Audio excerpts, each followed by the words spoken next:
வணக்கம். ஆகாஷ்வாணி புதுச்சேரி செய்திச் சுருக்கம் வாசிப்பவர் ஆதவன்.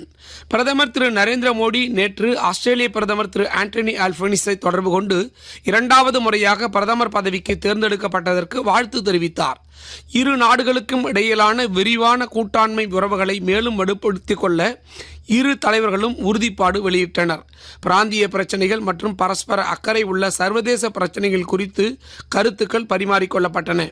இவ்வாண்டு இந்தியாவில் நடைபெறவுள்ள குவாட் உச்சி மாநாட்டில் கலந்து கொள்ள இந்தியா வருமாறு ஆஸ்திரேலிய பிரதமர் திரு அல்பனீஸுக்கு பிரதமர் திரு நரேந்திர மோடி அழைப்பு விடுவித்தார். புதுச்சேரி அரசின் சமூக நலத்துறையின் மூலம் மாற்றுத்திறனாளிகளுக்கு 3 சக்கர மோட்டார் சைக்கிள்களை மண்ணாடிப்பட்டு சட்டமன்ற தொகுதி உறுப்பினரும் உள்துறை அமைச்சருமான திரு நமச்சிவாயம் திருக்கனூரில் வழங்கினார். புதுச்சேரி பள்ளி கல்வித்துறையின் துணை இயக்குநர் நிர்வாக பொறுப்பு மற்றும் சார்பு செயலர் கல்வி ஆகிய பொறுப்புகளை மகளிர் மற்றும் மாற்றுத்திறனாளிகள் மேம்பாட்டுக் கழகத்தின் மேலாண் இயக்குநர் திருமதி சாந்தி கூடுதலாக கவனிப்பார் என்று பணியாளர் மற்றும் நிர்வாக சீர்திருத்தத்துறை சார்பு செயலர் திரு ஜெய்சங்கர் உத்தரவு பிறப்பித்துள்ளார்.